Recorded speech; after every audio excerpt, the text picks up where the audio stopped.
Exercise 1 के questions discuss कर लेते हैं प्रॉपर्टी ऑफ मैटर की। Question number 1, as a bubble comes from the bottom of a lake to the top, क्या होगा बताओ उसके रेडियस के साथ? इंक्रीज। क्यों और क्या रीजन से? Pressure difference decrease. प्रेशर कम हो जाएगा और बबल के अंदर जो गैस होगा उसका टेम्परेचर लगभग कांस्टेंट मान सकते हैं। तो P1 V1 equals to P2 V2। जब वो लेक के टॉप पे आएगा तो प्रेशर रो जी एच अमाउंट से कम हो जाएगा, रेडियस बढ़ जाएगा।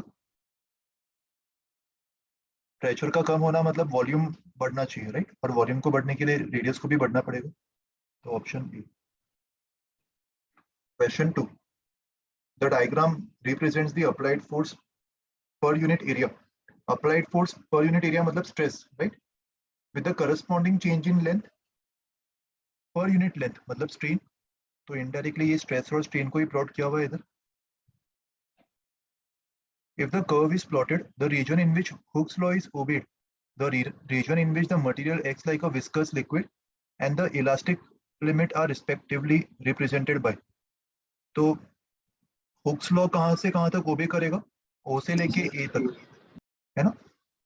और इलास्टिक लिमिट क्या होगा? Elastic limit is point B. और विस्कस लिक्विड की तरह वो कहाँ से कहाँ बिहेव कर रहा है? बी से सी तक। B to C. B to C. तो कौन सा ऑप्शन मैच हो रहा है? ऑप्शन डी, ओ से लेके ए तक उसको ओबे करेगा। क्या बोल रहे हो? अब B2C क्या कैसे आएगा? B2C में स्लोप जीरो आ रहा है ना, तो अपन ने डिस्कस किया था ना, जहाँ जिस भी रीजन में स्लोप जीरो होगा वहां पे वो एक विस्कस लिक्विड की तरह बिहेव करेगा। पढ़ा था अपन ने ये थ्योरी में। पर सर C पे है ना जीरो तो स्लोप। बी से सी के बीच में आ रहा है ना वो पॉइंट, एग्जैक्टली सी पे भी नहीं है और एग्जैक्टली बी पे भी नहीं है। तो जहाँ पे भी स्लोप जीरो हो रहा है वो जो पॉइंट है वो बी और सी के बीच में लाई कर रहा है ना। तो अप्रोक्सीमेटली अपन मान सकते हैं कि बी से लेके सी तक इस रीजन में उसने इलास्टिसिटी लूज कर दिया होगा बी के बियॉन्ड, और स्लोप भी यहाँ यहीं पे जीरो हो रहा है। तो इसके आसपास वाला जो रीजन है वो B2C होगा ना। तो अपन मान सकते हैं कि वहां पे वो विस्कस लिक्विड की तरह बिहेव करेगा। Okay okay sir.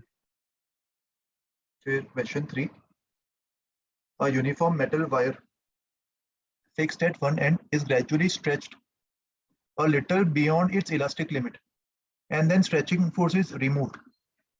तो अगर उसको इलास्टिक लिमिट के बियॉन्ड लेके जा रहे हैं तो क्या अपना पूरा शेप रिगेन कर पाएगा?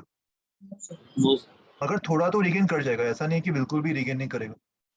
तो ऑप्शन ए में क्या दिया हुआ है? Remain stretched and will not contract. ये तो गलत है, थोड़ा तो रिगेन करेगा, ये भी गलत है। ऑप्शन सी मैच हो रहा है, it will contract but its final length will be greater than its initial length. थोड़ा सा उसके अंदर परमानेंट डिफॉर्मेशन आ जाएगा, right? Question 4, a uniform rod of length L, rod का लेंथ L मान लो, density rho, is being pulled on a smooth horizontal floor with an acceleration of A। The stress at the transverse cross section at the midpoint of the rod, ये point पे हमें stress चाहिए। अच्छा यहाँ पे I think ये लोग linear density की बात कर रहे हैं, ये क्लियरली मेंशन नहीं किया हुआ है, चेक करना पड़ेगा। कुछ दिया नहीं है तो इसको वॉल्यूम डेंसिटी मान के चलते, देखते हैं उससे आंसर आ रहा है कि नहीं। जनरली अपन रो को वॉल्यूम डेंसिटी मानते हैं ना।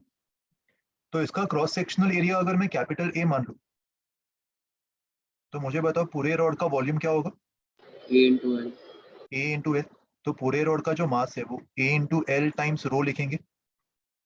एंड नेट फोर्स, अच्छा इसका एक्सेलरेशन डायरेक्टली ए दिया हुआ है तो मुझे नेट फोर्स वाला मेथड यूज करने की जरूरत नहीं है। डायरेक्टली अगर मुझे पॉइंट पी पे स्ट्रेस चाहिए तो हमें पॉइंट पी पे सबसे पहले टेंशन निकालना होगा। तो इसको कट कर दो और इसके लेफ्ट वाले पार्ट का एफवीडी बना दो। तो इसके लेफ्ट वाले पार्ट पे अगर मैं टेंशन टी मान लूँ तो कहना है T will be equal to m/2 times A. ये वाले पार्ट का मास m/2, तो इससे कितना आ रहा है टेंशन? M/A/L रो A/2, ये टेंशन आ गया। तो स्ट्रेस निकालने के लिए इंटरनल फोर्स टेंशन को किससे डिवाइड करेंगे? Cross sectional area. तो A कैंसिल हो जाएगा। अच्छा सर M लिखने की जरूरत नहीं, A कैंसिल हो जाएगा और फाइनल रिजल्ट क्या आएगा? L rho A/2। Option A match हो रहा है, समझा ये सबको? Yes, sir. Yes, sir. Sir वो एम क्यों कट गया? एम के बजाय तो मैंने ये लिख दिया ना ए एल रो, एम को मैंने ए एल रो से सब्स्टिट्यूट कर दिया था, तो लिखने की जरूरत नहीं है ना। Yes sir. The length of a uniform metal wire is observed to be L1 and L2 under stretching force is F1. इसका नेचुरल लेंथ अगर मैं L0 मान लूं, तो जब F1 फोर्स अप्लाई किया उस समय अगर लेंथ L1 हो गया, मतलब एक्सटेंशन L1 माइनस L0 हुआ होगा, तो फोर्स को Yes, मैं K टाइम्स एक्सटेंशन लिख सकता हूँ, where K is the constant. वैसे ही F2 की value K times L2 minus L0, और इन दोनों इक्वेशंस की मदद से मुझे L0 निकालना और K को गायब करना है, तो दोनों को डिवाइड कर दो, F1 by F2 equals to L1 minus L0 upon L2 minus L0, cross multiply, ये आ जाएगा F2 L1 minus F2 L0। तो इसको रीअरेंज कर लो, F2 L1 minus F1 L2 will be equals to F1 minus F2 L0। उल्टा लिखा क्या? नहीं, F2 minus F1 L0 आएगा रीअरेंज करने पर, राइट?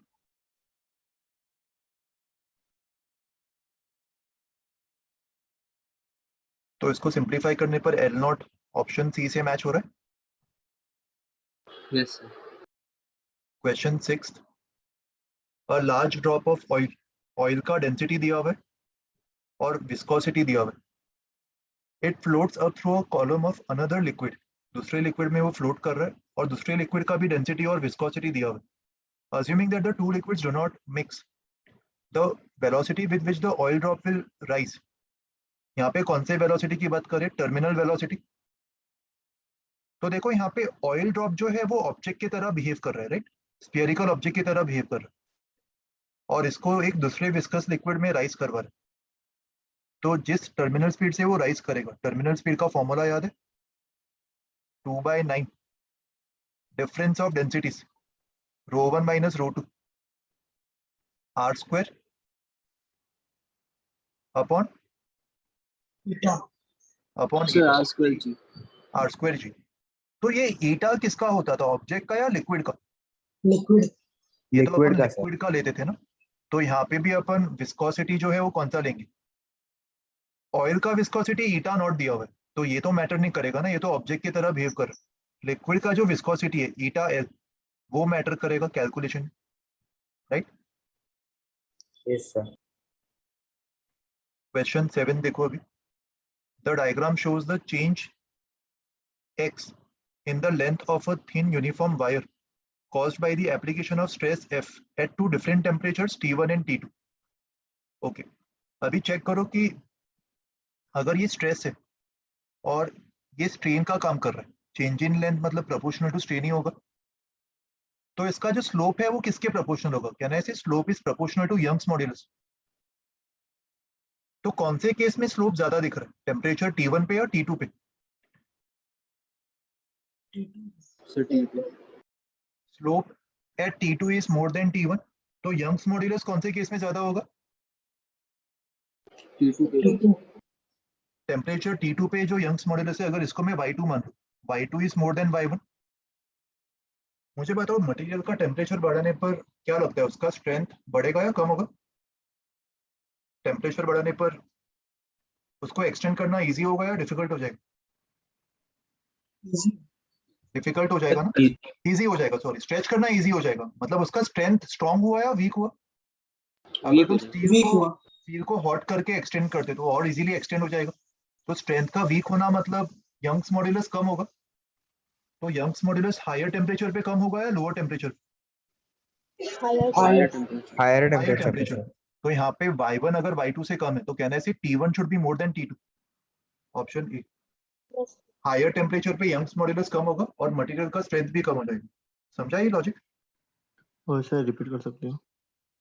देख, ये बात समझ में है कि यंग्स मॉड्यूलस टेम्परेचर T2 पे ज्यादा होगा क्योंकि स्लोप ज्यादा है,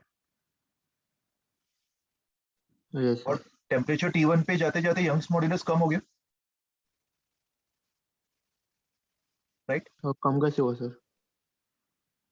अगर 2 1 से ज्यादा है तो 1 2 से कम होगा ना भाई। Yes sir. स्लोप कम हो गया मतलब यंग्स मॉड्यूलस कम हो जाएगा ना। Yes sir.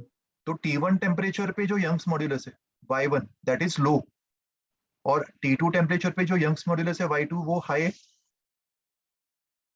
मतलब T1 टेम्परेचर पे मटेरियल थोड़ा वीक हो गया, लो यंग्स मॉड्यूलस मतलब मटेरियल वीक हो गया, मतलब ये हायर टेम्परेचर रहा होगा ना, टेम्परेचर बढ़ाने पर मटेरियल वीक हो जाता है, उसका स्ट्रेंथ कम हो जाता है।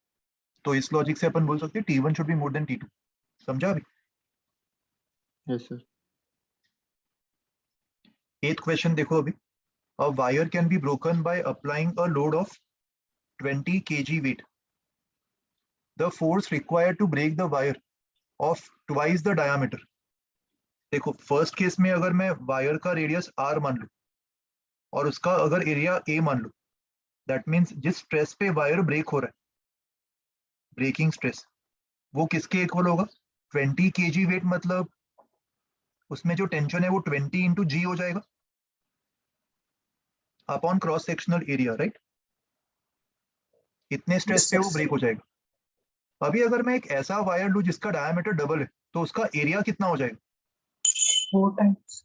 उसका एरिया Half. 4 टाइम्स ए हो जाएगा। और अभी मैं नया मास m मान लूं तो अभी mg अपॉन 4a ये ब्रेकिंग स्ट्रेस होगा। क्या ज्योमेट्री चेंज करने से ब्रेकिंग स्ट्रेस चेंज होता है? No, sir. अगर मैं किसी No, sir. मटेरियल की बात करूं, कॉपर की बात करूं, कॉपर अगर किसी पर्टिकुलर स्ट्रेस पे ब्रेक हो रहा है तो वो उसी स्ट्रेस पे हमेशा ब्रेक होगा इररिस्पेक्टिव ऑफ ज्योमेट्री। तो इन दोनों को Yes, मैं sir. इक्वेट कर सकता हूं। तो अगर एरिया 4 टाइम्स हो रहा है तो मास भी वो 4 टाइम्स ज्यादा ले पाएगा, 80 Yes, kg sir. Wait.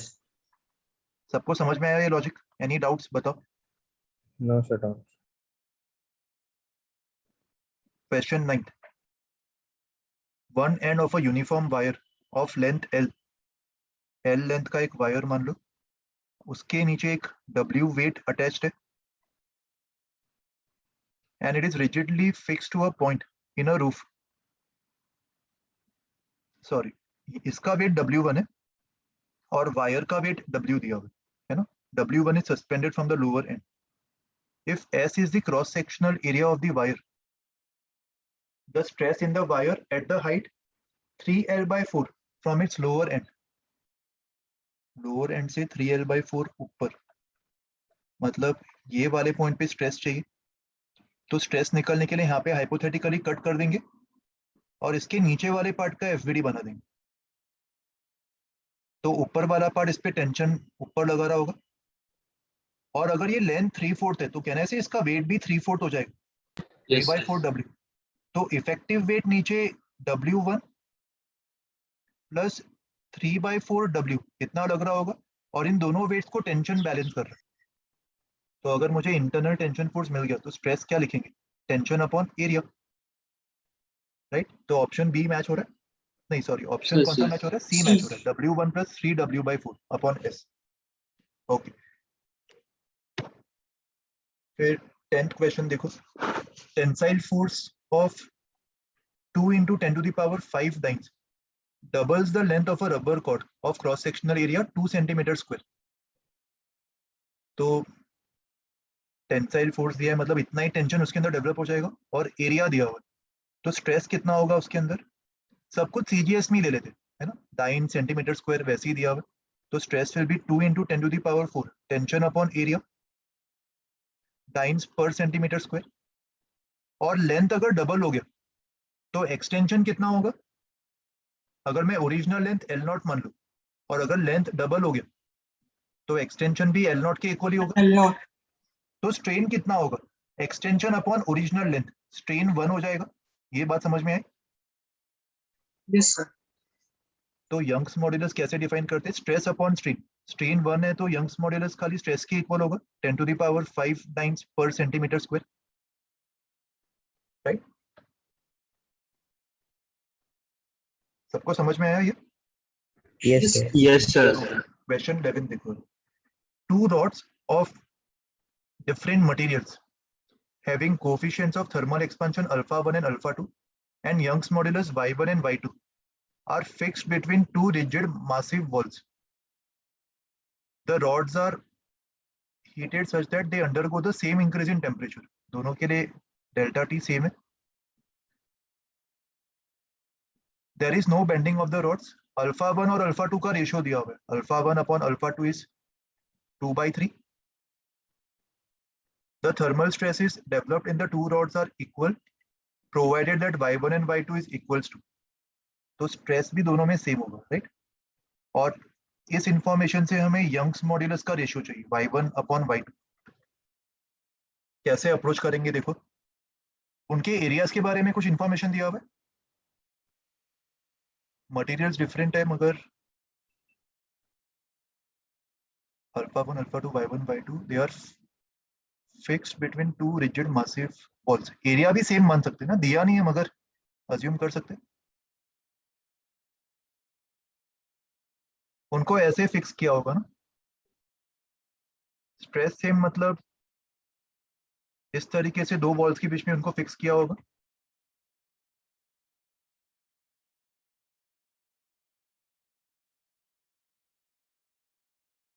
Sir हम स्ट्रेन निकाल सकते हैं और फिर स्ट्रेस स्ट्रेन के फॉर्मूला से sigma 1 is equal to sigma 2. Okay, I think areas की जरूरत नहीं पड़ेगी. सही बोल रहे हो. एरियाज का अपन बाद में देखते हैं. और सवाल के अकॉर्डिंग आई थिंक उनको इंडिविजुअली रखा गया है ना इस तरीके से. Yes sir. ये चीज क्लियर नहीं थी तो ऐसा ही मान लेते. ये दो रॉड्स को ऐसे इंडिविजुअली दो वॉल्स के बीच में फिक्स किया हुआ है. तो उनका जो इंक्रीमेंट होगा डेल्टा एल बाय एल जो होगा वो क्या होगा, corresponding alpha into delta T. Yes sir. तो उनके जो स्ट्रेन्स होंगे उसको मैं ये लिख सकता हूँ स्ट्रेन को. Yes Yes, sir. ये अपन ने पढ़ा था थर्मल एक्सपेंशन में. हायर टेम्परेचर पे वो L plus delta L acquire करने की कोशिश करेगा बट एक तरीके से वो डेल्टा एल से कॉम्प्रेस हो रहा है, राइट? तो इस स्ट्रेन का नेचर कैसा होगा, टेंसाइल या compressive? Compressive.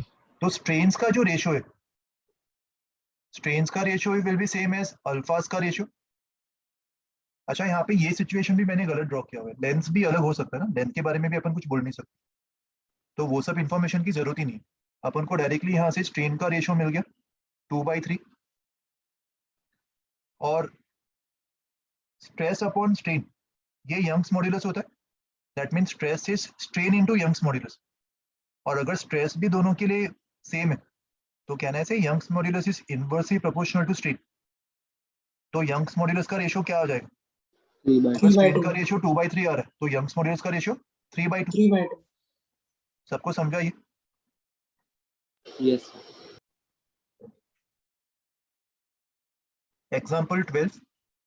A uniform rod of mass m, length L and cross-sectional area A is rotated about an axis through one end.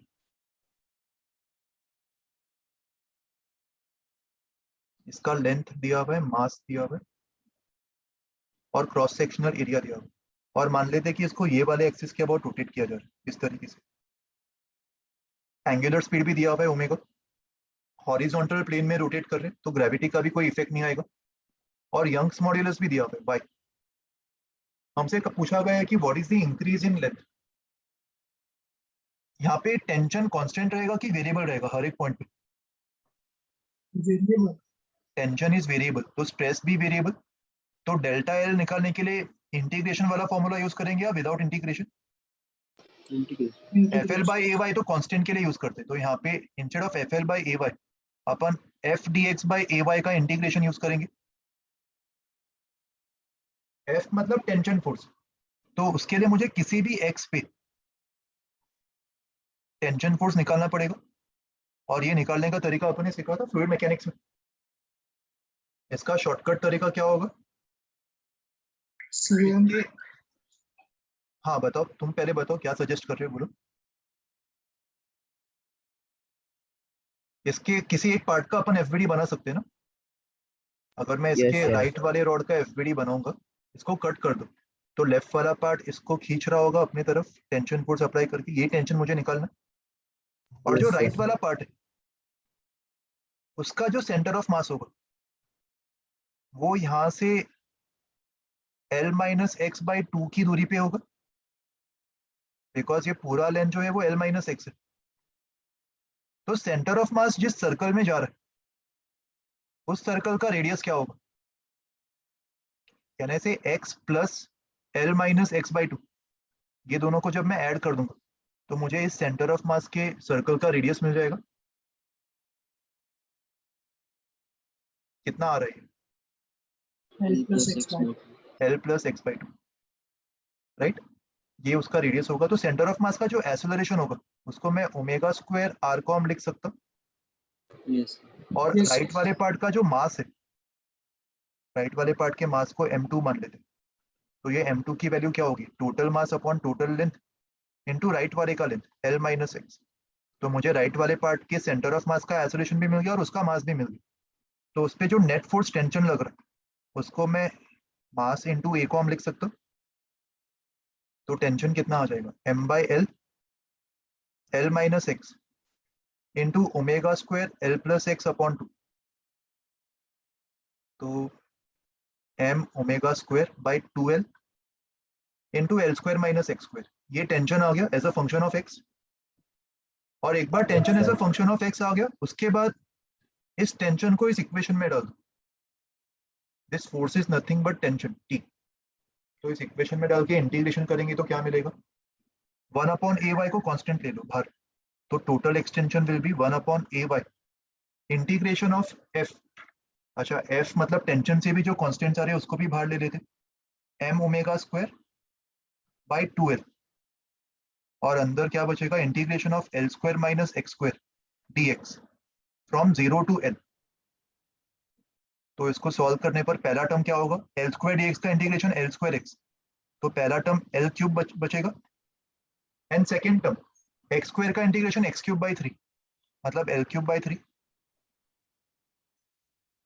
ये ब्रैकेट में एज इट इज ये सारे टर्म्स आ जाएंगे और इसको सॉल्व करने पर ये आ रहा, which will be 2l cube by 3, right? yes, sir. इसको भी भर देते। यहाँ पे क्या था? m omega square by 2 A Y L. तो एक एल कैंसिल हो जाएगा और ये एल स्क्वायर बन जाएगा, ये 2 भी कैंसिल। तो फाइनल रिजल्ट देखो क्या आ रहा है? m omega square L square by 3 A Y, ये फाइनल आंसर होगा हमारा। मैच हो रहा है किसी ऑप्शन से? m omega square L square by 3 A Y, option C. सबको समझ में आया approach? Yes, okay. Question 13, ball of mass m and radius r is released in a viscous liquid. The value of its terminal velocity is proportional to, terminal velocity का formula वापस recollect करो, 2/9 density of object minus density of liquid into r square g upon eta, right? यहाँ पे मास और radius के terms में निकलना है ना हमें आंसर। कैसे करेंगे अब बताओ इसको आगे? डेंसिटी और मास में क्या रिलेशन होगा? Density is mass by volume. Mass को density into 4/3 pi R cube लिख सकते हैं।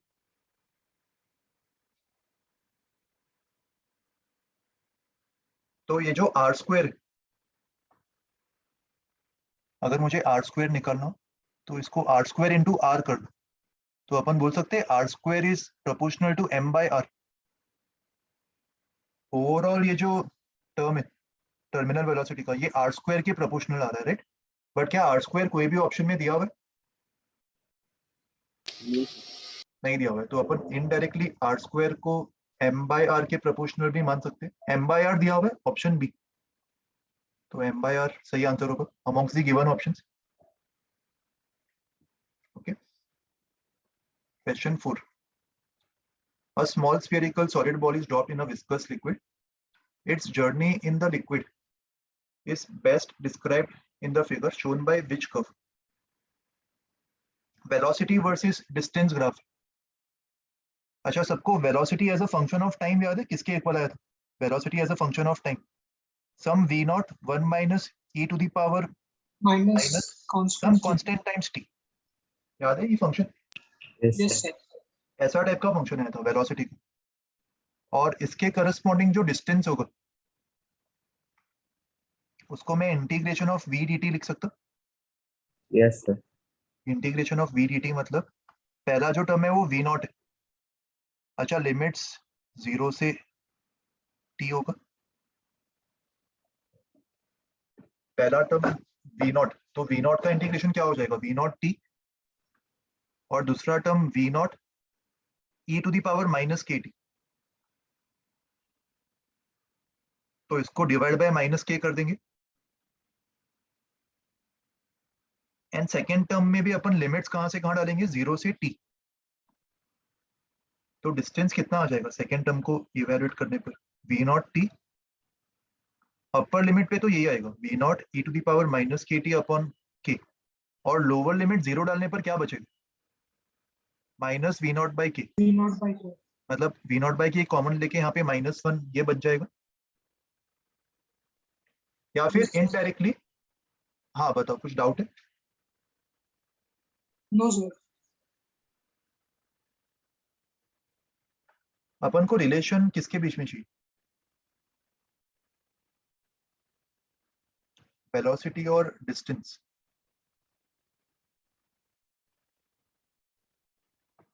इससे देखो कुछ आ रहा है रिलेशन, टाइम का टर्म भी आ रहा है ना, टाइम को एलिमिनेट करना इतना आसान नहीं होगा, इससे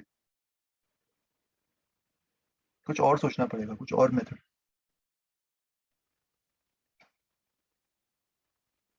यहाँ पे ये वाले टर्म को तो अपन माइनस वी लिख सकते, बट फिर भी एक टी बच रहा है ना इधर। Yes, sir. देखो इसको अगर अपन बेसिक से सॉल्व करने की कोशिश करते, किसी भी जनरल इंस्टेंट पे क्या क्या फोर्स लग रहे थे, नीचे mg, ऊपर बुएंसी, No. और Viscous. विस्कस फोर्स किसके प्रोपोर्शनल था, अगर वेलोसिटी v है Velo- तो विस्कस फोर्स वेलोसिटी की प्रोपोर्शनल था, 6 पाई ईटा आरवी, Yes, है ना? sir. Yes, sir. तो अभी जो नेट फोर्स आएगा इस पे, इसका एक्सेलरेशन किस तरफ है, Downward. ऊपर या नीचे? नीचे इसका एक्सेलरेशन नीचे की तरफ, तो जो नेट फोर्स होगा, फोर्स इक्वेशन क्या होगा, mg माइनस बी माइनस के वी, और इसको जब मैं मास से डिवाइड करूंगा तो ये एक्सेलरेशन होगा। बट अभी एक्सेलरेशन, अभी ये सब भूल जाओ, ये अपन ने पहला जो डेरिवेशन है उसको यूज किया। अगर मैं इसको बेसिक से सॉल्व करूं, मुझे बताओ मेरे इक्वेशन में क्या मुझे टाइम की जरूरत है, नहीं, मुझे वेलोसिटी और No. डिस्टेंस के बीच में रिलेशन चाहिए। और एक्सेलरेशन को अपन dv बाई dt के अलावा और क्या फॉर्मूला से लिख सकते हैं, v dv by V ds. dV by ds. v dv by ds, correct. तो यहाँ पे अपन यही फॉर्मूला यूज करेंगे ना, v dv बाई ds, और इसको यूज करने पर क्या रिजल्ट आएगा। अच्छा, इसमें भी इसको ब्रेक कर लो, ये जो टर्म दिया हुआ है इतना बड़ा सा, इसको मैं c1 माइनस c2v के फॉर्म में लिख सकता हूँ, equals to v dv by ds। तो ds equals to v dv upon c1 minus c2v, ये आ रहा है।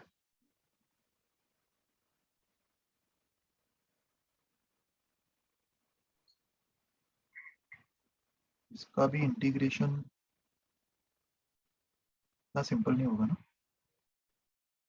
देखो मुझे लग रहा है कि ये कैलकुलेशन वाइज काफी लेंदी हो जाएगा, एंड क्योंकि ये एक्सरसाइज 1 का क्वेश्चन है, हमें ग्राफ्स को क्वालिटेटिवली एनालाइज करके सॉल्व करना चाहिए, वो तुम्हें ज्यादा इजीली आंसर देगा। तुम देख पा रहे हो इधर भी अपन इंटीग्रेशन पे स्टक हो गए, कर सकते हैं इंटीग्रेशन, मगर इतना स्ट्रेट फॉरवर्ड है क्या ये इंटीग्रेशन, बताओ? ऐसा नहीं है कि कर ही नहीं सकते, you can do this, but तुम्हें टर्म्स को ब्रेक करना पड़ेगा। ये जो v है तुम्हें इसको डिनोमिनेटर के टर्म्स में लिखना पड़ेगा और मैनिपुलेशन करना पड़ेगा। तो उससे बेटर अपन ग्राफ को क्वालिटेटिवली एनालाइज कर सकते हैं।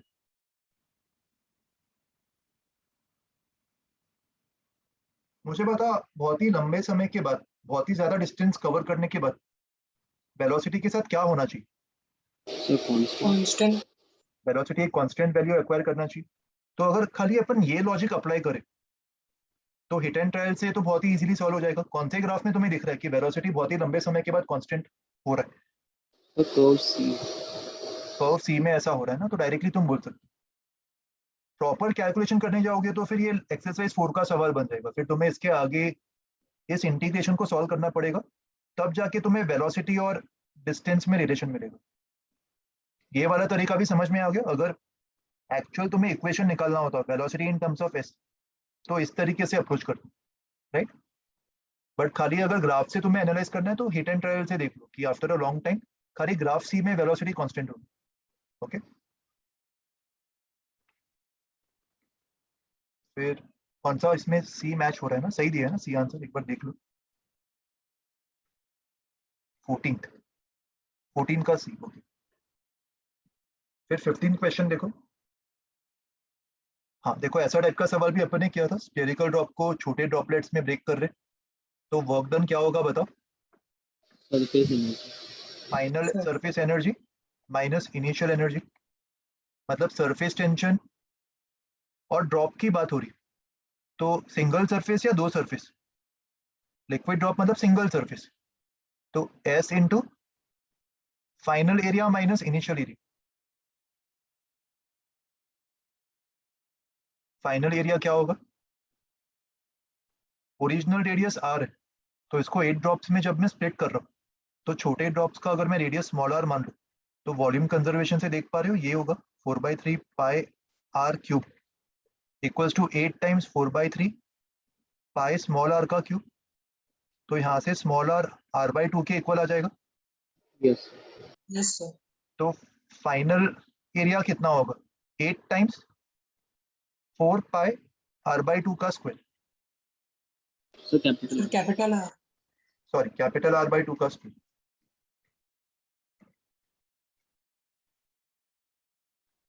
तो ये r²/4 8 पाई r स्क्वायर आ रहा है, Yes. एंड इनिशियल एरिया कितना है? 4 पाई r स्क्वायर। तो यहाँ पे डाल दो वैल्यूज, तो कितना बन जाएगा ये? s इंटू 4 पाई r स्क्वायर। यहाँ पे s मतलब t, तो ऑप्शन सी मैच हो रहा है इधर। Yes. 16 question. An air bubble of radius r in water is at a depth of h below the water surface at some instant. P is the atmospheric pressure and D and T are the density and surface tension of water respectively. The pressure inside the bubble will be.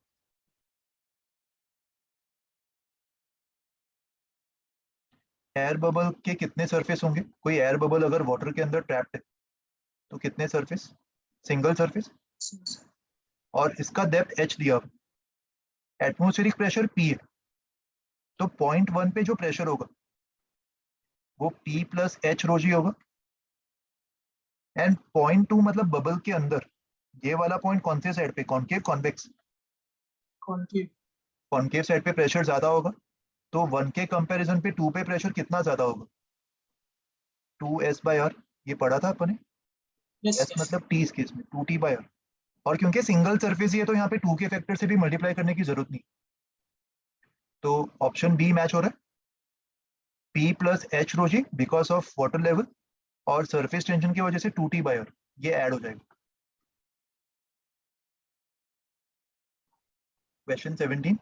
One end of a uniform capillary tube of inner radius 1 mm is held vertically such that one end is just dipped in water. Surface tension दिया हुआ है, और outside length जो है, जो कि available length है, वो 1 सेंटीमीटर दिया हुआ है। Which of the following option is correct? The liquid will keep overflowing. तो सबसे पहले फॉर्मूला से h निकाल लेते हैं।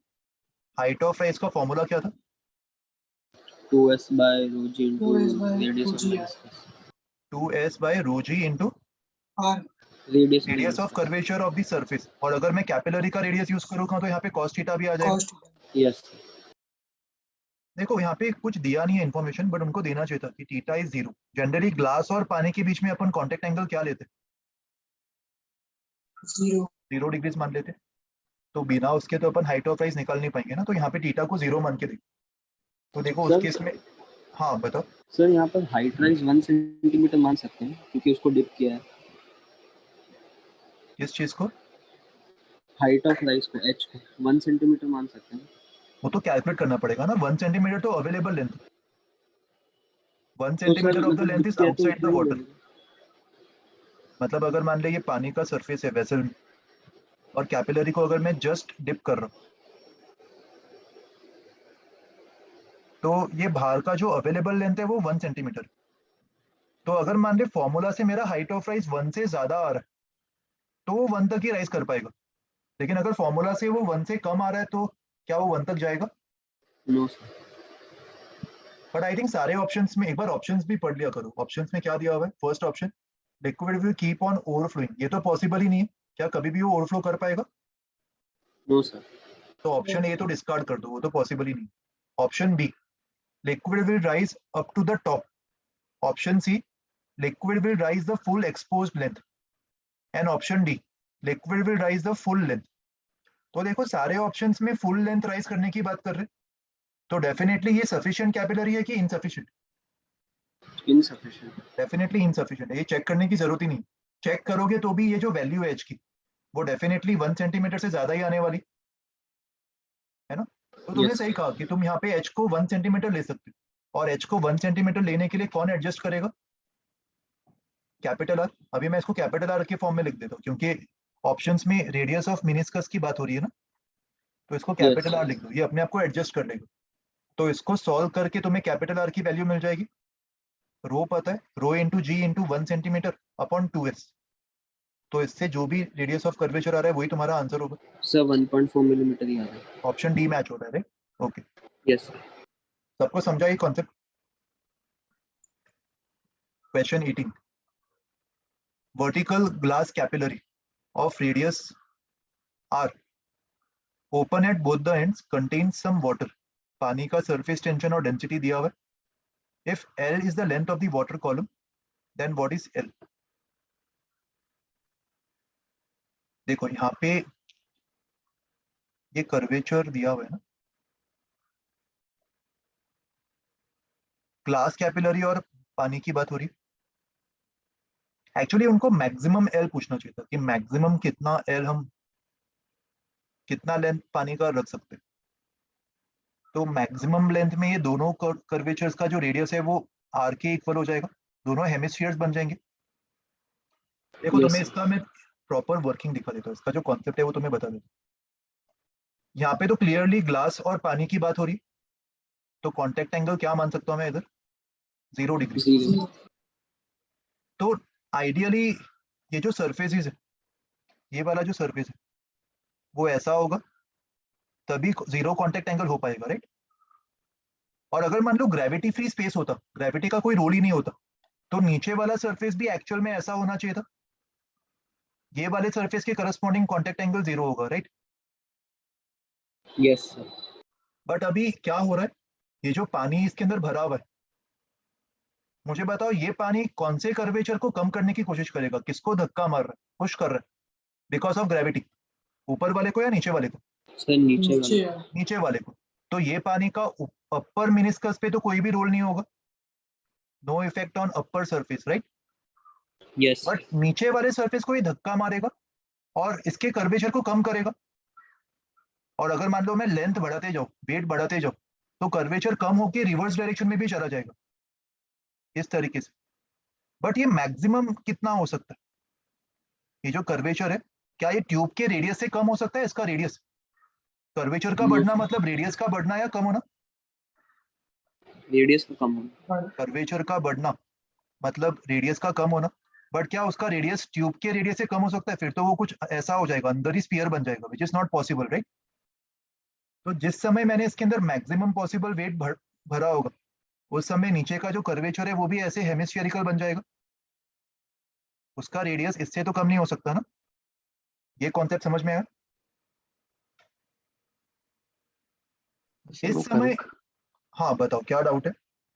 सर वो कर्वेचर बढ़ेगा तो रेडियस कम। कर्वेचर अगर मान ले ऐसे ये लाइन है और ये लाइन, कर्वेचर किसका ज्यादा है, 1 का या 2 का? कौन ज्यादा कर्व दिखाई दे रहा है, 1 या 2? 2 ज्यादा कर्व्ड है ना, बट रेडियस किसका कम है? R1 ज्यादा कि R2 ज्यादा?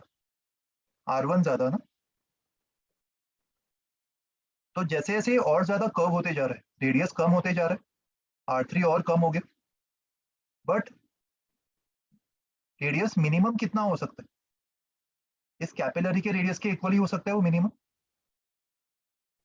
अगर इसका रेडियस इससे भी कम हुआ तो सिचुएशन ऐसी हो जाएगी, ये ट्यूब के बाहर ही निकल जाएगा, राइट? कांटेक्ट बना ही नहीं पाएगा ट्यूब से। समझ में आया अभी? सर यस बताओ। Sir maximum minimum radius capillary का रेडियस होगा जब लेंथ मैक्सिमम होगा, राइट? यस, लेंथ मैक्सिमम होगा, ये इनको देना चाहिए था इधर वर्ड। अपन मैक्सिमम पॉसिबल वेट डाल रहे, और वेट जैसे जैसे बढ़ेगा वो कर्वेचर को और बढ़ाते जाएगा ना, यस सर। कर्वेचर को बढ़ाते जाएगा और रेडियस को कम करते जाएगा as more liquid is added, या फिर as weight of the liquid is increased. ये सिचुएशन होने वाली। एंड क्रिटिकल केस में ये दोनों रेडियस आर के इक्वल ही हो जाएंगे।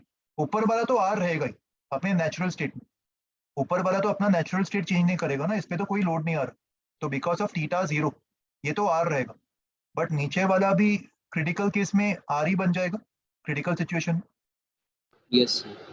और इस सिचुएशन में अगर मैं लिक्विड को एनालाइज करूं, लिक्विड का अगर मैं एफबीडी बनाऊं, देखो यहाँ पे मैं 2 पॉइंट्स मार्क कर रहा हूँ, पॉइंट 1 एंड पॉइंट 2। पॉइंट 1 कौन से साइड पे, कॉन्केव या कॉन्वेक्स? कॉन्वेक्स। तो पॉइंट 1 पे जो प्रेशर है वो एटमॉस्फेरिक से कम होगा, -2T/R। और पॉइंट 2 कौन से साइड पे, कॉन्केव, तो यहाँ पे Yes, pressure yes. P0 + 2T/R होगा। तो P2 - P1 क्या आ रहा है, प्रेशर डिफरेंस 40/R। 40/R। और अभी मैं इस लिक्विड का अगर एफबीडी बनाऊं, ये बीच में जो लिक्विड है, अपन कर्वेचर वाला लेंथ नेग्लेक्ट कर रहे हैं, मिनिस्कस के हेमिस्फीयर वाले पार्ट में जो लेंथ बच रहा है उसको अपन नेग्लेक्ट कर सकते हैं ना, वो अपन ने डिराइव भी करके दिखा था। अगर रेडियस बहुत छोटे होते तो अपन ये लेंथ को नेग्लेक्ट कर सकते हैं। Yes sir. तो अभी इस लिक्विड का जब मैं एफबीडी बनाऊंगा, ऊपर से इस पे P1A लग रहा होगा, नीचे नीचे से P2A ऊपर लग रहा होगा, और इसका वेट mg नीचे लग रहा होगा। तो कहने से mg वेट को P2 - P1A बैलेंस कर रहा है। ये समझ में आया? Yes sir. एंड mg मतलब डेंसिटी इनटू वॉल्यूम, सिलेंडर का वॉल्यूम πr² इनटू L होगा into g। And P2 - P1 क्या आया था, 40/R। 40/R। तो यहाँ पे 40/R लिख दो। एंड एरिया मतलब अगेन πr², तो πr² कैंसिल हो जाएगा, और इसको सिंप्लीफाई करने पर लेंथ आ जाएगा 4T अपॉन ρgr। समझा ये सबको, ये वाला सवाल? Yes, sir. Yes sir. Okay. Sir option A. अच्छा सॉरी, 40 ऊपर है, करेक्ट, ऑप्शन ए मैच हो रहा है। फिर 19th क्वेश्चन देखो, uniform rod of mass m, length l and cross sectional area a, Young's modulus by, hangs from a rigid support, its elongation under its own weight। देखो यहाँ पे भी tension constant या variable, variable. Tension variable.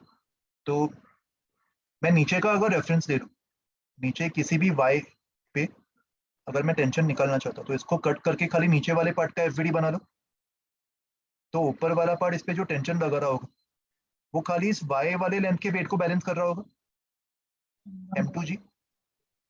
m2g मतलब total mass पर unit length into इसका length y into g। तो कहना है टेंशन इज m/g या फिर mgy/l, ये टेंशन का फंक्शन आ गया।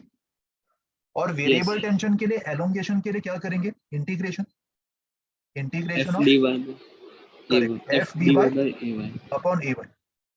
और यहाँ पे f मतलब tension, mgy/l into dy upon ay। ये इंटीग्रेशन सॉल्व कर लो, इसको सॉल्व करने पर नीचे एक 2 का फैक्टर आ जाएगा, right, option B. Yes yes. Alright, exercise 2 के इतने ही सवाल थे ना? Yes sir. ओके चलो, ये वीडियो का रिकॉर्डिंग में ऑफ कर देता हूँ, फिर नेक्स्ट रिकॉर्डिंग में अपन एक्सरसाइज 2 डिस्कस करेंगे।